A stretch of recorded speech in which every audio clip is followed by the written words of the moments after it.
జనసేన నేత పోతిన మహేష్ సంచలన వ్యాఖ్యలకు సంబంధించిన వార్తిది 2 రోజుల్లో భవిష్యత్తు కార్యాచరణ ప్రకటిస్తా అంటున్నారు పోతిన. కార్యకర్తలు నేతలతో సమావేశం నిర్వహించాను.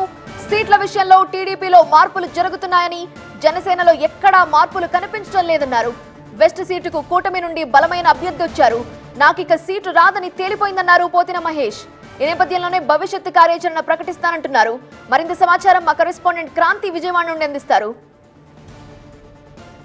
జనసేనలో రాష్ట్ర వ్యాప్తంగా అసంతృప్తి సెగలు కొనసాగుతూ ఉన్నాయి. ఇక ప్రజెంట్ మనతో మాట్లాడడానికి విజయవాడ వెస్ట్ జనసేన ఇన్ఛార్జ్ పోతిన మహేష్ మనతో పాటు ఉన్నారు. సార్ చెప్పండి, వెస్ట్లో ఇప్పటికే సుజనా చౌదరి ప్రచారం ప్రారంభించేశారు. మీరు ఎవరు కూడా ప్రచారంలో కనిపించడం లేదు. సహకరిస్తున్నారా లేదా? అసలు నిన్న కూడా పశ్చిమ నియోజకవర్గ ప్రత్యేక సమావేశం ఏర్పాటు చేశాం.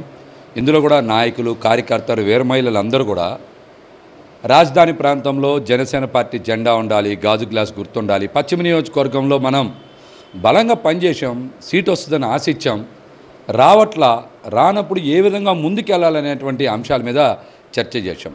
కూటమి అంటే ఒకరు కాదు, ఇద్దరు అభ్యర్థులకి కూడా పని చేయాలా, ఏ విధంగా పనిచేయాలి, మన భవిష్యత్తుని ఏ విధంగా రాజకీయంగా ముందుకు తీసుకెళ్లాలనేటువంటి అనేక అంశాల మీద చర్చ చేశాం. రేపు ఎల్లుండిలోపు ఈ సమావేశం పూర్తిగా మా నిర్ణయాన్ని కూడా ప్రకటిస్తాం. ఇందులోంచి అంటే ఇంకా సీట్ కోసం ఫైట్ చేస్తున్నారా మీరు? సీటు వస్తుందా రాదా అనే విషయం అందరికీ తెలిసిన విషయమే.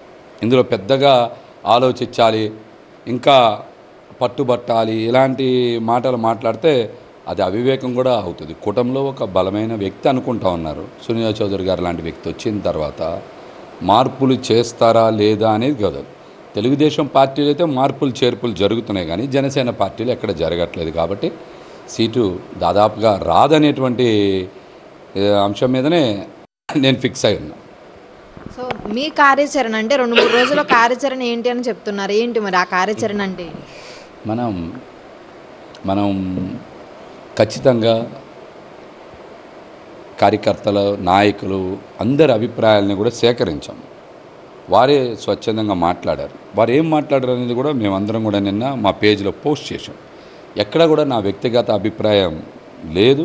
అందరూ కూడా నాయకులు, వీర మహిళల, కార్యకర్తల అభిప్రాయాలను సేకరించాం. మరి మెజార్టీ నాయకులందరూ కూడా చాలా ఆ మంచి అభిప్రాయాన్ని తెలియజేశారు. రేపు ఖచ్చితంగా మరొకసారి మాట్లాడి రేపు భవిష్యత్ కార్యాచరణ మీద ఖచ్చితంగా మాట్లాడతాం. కూటమి అభ్యర్థులకి మద్దతు ఇవ్వాలా, ఏ విధంగా ముందుకెళ్ళాలి, లేదా మా రాజకీయ భవిష్యత్తు, కెడర్ భవిష్యత్తు ఏ విధంగా ముందుకు ఉండాలి అనేక అంశాల మీద రేపు స్పష్టత ఇస్తాం. పశ్చిమ నియోజకవర్గ సీటు పోతిన మహేష్కి ఇస్తే బాగుంటుంది. ఖచ్చితంగా గెలిచి తీరుతాం. రాజధాని ప్రాంతంలో మన జెండా ఉంటుంది, మన గుర్తు ఉంటుంది, మన ఉనికి బాగుంటుంది అనేటువంటి అంశం మీదనే మేము ఇన్నాళ్ళు కూడా పోరాటం చేసుకుంటూ వచ్చాం. మిగతా నియోజకవర్గాల గురించి మాట్లాడకుండా అక్కడ స్థానిక నేతలు మాట్లాడుకోవాలి, కానీ దాని మీద అయితే నేను పెద్దగా స్పందించాను. సో ఇది ఓవరాల్గా చూసుకుంటే కనుక ఖచ్చితంగా భవిష్యత్ కార్యాచరణ పైన ఇప్పటికే కార్యకర్తల నేతలతో చర్చించాను. దానికి సంబంధించిన అభిప్రాయ సేకరణ కూడా తీసుకోవడం జరిగింది. సో రేపు దీనిపైన పూర్తి స్థాయిలో అసలు నేను కూటమికి సంబంధించి సహకరిస్తానా లేదా అనే దానిపైన స్పష్టత ఇస్తానని కూడా చెప్తున్నారు. కెమెరా పర్సన్ సత్యనారాయణతో క్రాంతి, TV9 విజయవాడ నుంచి.